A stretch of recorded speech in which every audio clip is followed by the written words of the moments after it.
Hello guys, কেমন আছো সকলে? আশা করি সকলে ভালো আছো। আমি আজকে আমার বৈবাহিক জীবনের দ্বিতীয় পর্ব নিয়ে হাজির হলাম। আর হ্যাঁ, আমি আমার বৈবাহিক জীবনের প্রথম একটি পর্ব দিয়েছিলাম। তোমরা কিন্তু কেউ কমেন্টে জানাওনি যে কার জীবনের সাথে মিলে যাচ্ছে বা ভিডিওটি কেমন হয়েছে। আমি আশা করছি তোমরা কমেন্টে অবশ্যই জানাবে যে কার জীবনের সাথে মিলে যাচ্ছে আর কেমন লাগলো ভিডিওটি। আজকে আমি আমার বৈবাহিক জীবনের দ্বিতীয় পর্ব শুরু করতে যাচ্ছি। তার আগে আমি বলে দিই, এখন যে ভিডিওটি দেখতে পাচ্ছ এটা হচ্ছে সুন্দরবন করমজলের ভিডিও। তো চলো করমজল ঘুরে আসা যাক আর একটু গল্প হয়ে যাক। গল্প বললেও ভুল হবে, এটা একটা বাস্তবতা, একটা বাস্তব চিত্র। আমি জানি অনেকের জীবনের সাথে মিলে যাবে, আবার অনেকে অনেক কথাও বলবে, কিন্তু জীবনটা যার উপভোগ যে করে সেই তো বোঝে যে আসল মর্মটা কোথায়। তো আর দেরি নয়, চলো আমি শুরু করে দিই আমার বৈবাহিক জীবনের দ্বিতীয় পর্ব।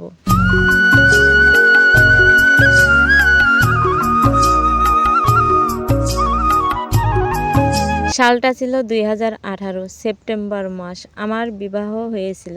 অনেকে অনেক কথাই বলে যে আমাদের লাভ ম্যারেজ বা অন্য কিছু, বা আমাদের আগে চেনা জানা ছিল, আমরা আগে পরিচিত ছিলাম, কিন্তু আসলে তা না। আমাদের অ্যারেঞ্জ ম্যারেজই হয়েছিল। আমরা দুইজন একই কলেজে পড়তাম, কিন্তু কারোর সাথে কোনোদিন দেখা হয়নি। একই এলাকায় থাকতাম, কিন্তু কারোর সাথে কোনোদিন দেখাও হয়নি। প্রথম যেদিন দেখা হয়েছিল সেদিন সে আমাকে দেখতেই গিয়েছিল, বিবাহের উদ্দেশ্যেই গিয়েছিল, কনে দেখার উদ্দেশ্য করেই গিয়েছিল। সেই দিন আমার তার সাথে প্রথম দেখা হয়। আমার কি দেখে তার পছন্দ হয়েছিল আমি আজও তা জানি না, কিন্তু আমার একটা জিনিস খুব ভালো লেগেছিল, তার গলায় একটা আচার মালা ছিল। ছোটবেলা থেকে দেখে আসছি আমার বাড়ির সবাই মতুয়া, বাড়ি মহোৎসব বা অন্যান্য আয়োজন করা হয়, সব মতুয়া মতেই করা হয়, আর আমিও সেই মতেই ছিলাম। তাই আমার সর্বপ্রথম নজর পড়ে তার মালার উপর। এটা দেখেই আমার পছন্দ হয়েছিল। লোকটা কেমন কেমন, তার ক্যারেক্টার বা কেমন ধরনের মানুষ, এগুলো আমি কিছুই জানতাম না বা জানতে চাইও নি, কিন্তু আমার ওই একটা জিনিস দেখেই আমার খুব পছন্দ হয়ে গেছিল, যেটা আমার মনের মধ্যে গেঁথে গিয়েছিল।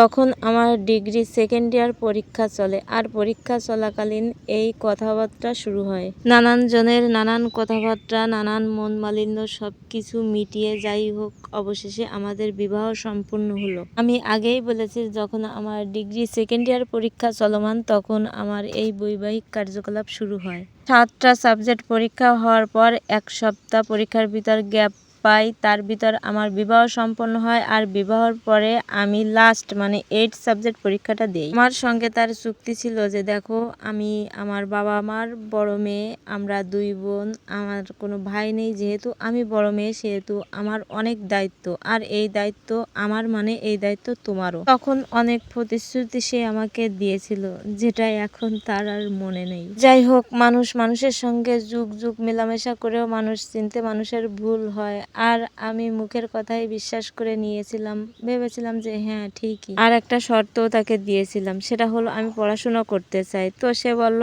অবশ্যই, কেন না। তবে হ্যাঁ, পড়াশোনা শেষ করার জন্য সে অনেক চেষ্টা করেছে, অনেক পরিশ্রম করেছে, আর আমাকেও অনেক অনেক অনেক সাপোর্টও করেছে। বিয়ের পর একটা আশ্চর্য ঘটনা ঘটেছিল, যে বিয়ে করেছে তার পছন্দ বা অপছন্দ এই বাড়িতে বা আমার শ্বশুর বাড়িতে কিছু যায়ও না, আসেও না, কিন্তু আমার শাশুড়ির আমার একদমই পছন্দ ছিল না। আমি কালো, আমি দেখতে ভালো না, আমার চেহারা খারাপ, এটাই ছিল আমার মেইন সমস্যা। এখন ঈশ্বর আমাকে কালো করেছে, এখন আমি যদি সারাদিন ঝামা দিয়েও আমি ঘষি, তাহলে তো আমি আর সুন্দর হতে পারবো না, সেটা সে বোঝে না। তার ছেলে দেখতে অনেক সুন্দর, উঁচু লম্বা, চেহারা ভালো, ফর্সা, সব দিক দিয়ে তার ছেলের সাথে আমার মানায় না। বাস্তবই তার ছেলের সাথে আমার কখনো মানায় না, কিন্তু ভগবান আমাকে এমনই বানিয়েছে, আমার কি করার আছে, বা সে বা কি করতে পারতো।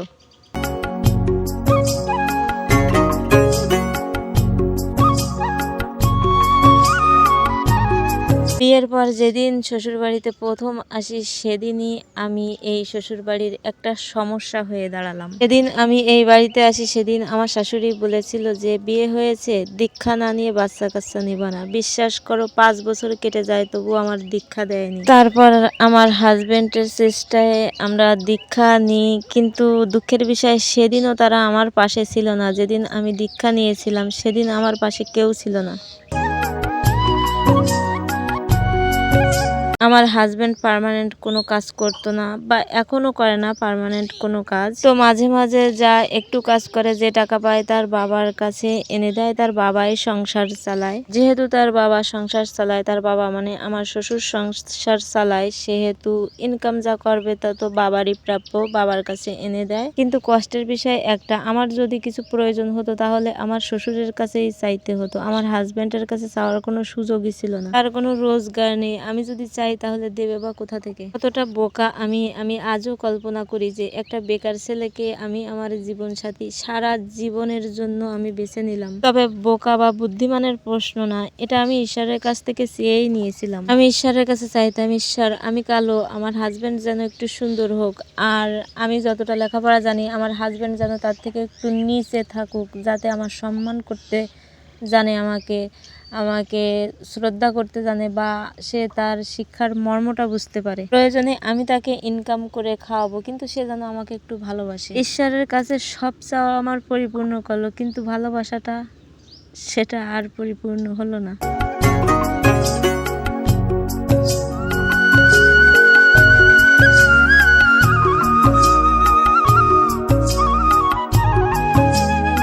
ঈশ্বর আমার মনস্কামনা তো পূর্ণ করেই দিয়েছে, শুধু ভালোবাসাটা দেয়নি। যদিও সে আমাকে ভালোবাসতে চাইতো বা ভালোবাসতে চায়, কিন্তু তার মায়ের কারণে কেমন যেন একটু পিছিয়ে যেতে হতো তাকে। জানি না এটা সত্য না আমার মনের ভ্রম, সেটাও বলতে পারি না। তবে আমার কেন জানি এরকমই মনে হয়। আমি প্রথম থেকে কখনো বুঝতে পারিনি যে আমার শাশুড়ি আমাকে পছন্দ করে না। বুঝতে পেরেছি আমার বৈবাহিক জীবনের 6 বছর পূর্ণ হয়ে যাওয়ার পর।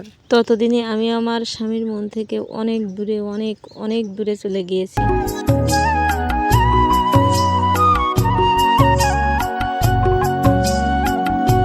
আমার শুধু একটাই প্রশ্ন, তোমার ছেলে যদি তোমার কোলের কাছেই রাখবে তাহলে বিয়ে কেন দিয়েছিলে? জানো তো পরের একটা মেয়ে বাড়িতে আসলে তোমার ছেলে তার হতে বাধ্য। তুমিও তো একটা মেয়ে, তারপর এখানে এসে সবাইকে আপন করে নিয়েছো, কিন্তু আমাকে কখনো দেওনি তোমাদের আপন করার চেষ্টা করার জন্য।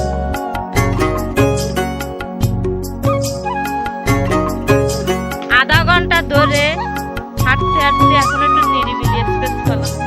বাবা, এখন মনে হচ্ছে জঙ্গলে আছি, জঙ্গল জঙ্গল মনে হচ্ছে।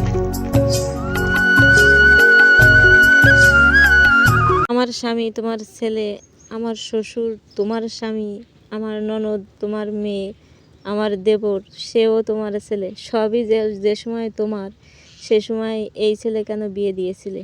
একটাই প্রশ্নের উত্তর আমি আজও খুঁজি। তো যাই হোক বন্ধুরা, এই প্রশ্নটি আমার তোমাদের কাছেও থাকলো। অবশ্যই আমি আশা করব তোমরা আমার এই প্রশ্নের উত্তর অবশ্যই অবশ্যই অবশ্যই দিবে। আসলে জীবনের গল্প 1 পর্ব 2 পর্ব 10 পর্বে বলে শেষ করা সম্ভব না। তো যেটুকু সম্ভব হয় তোমাদের মাঝে তুলে ধরার চেষ্টা করব, আর তোমরা পাশে থাকলে আমার ভিডিও করার উৎসাহ আরো বেড়ে যাবে। আমার ভিডিওটি কেমন লাগলো তোমরা অবশ্যই কমেন্টে জানাবে কিন্তু, আর কার জীবনের সাথে মিলে গেছে সেটা কিন্তু জানাতে একদম ভুলবে না। ধন্যবাদ।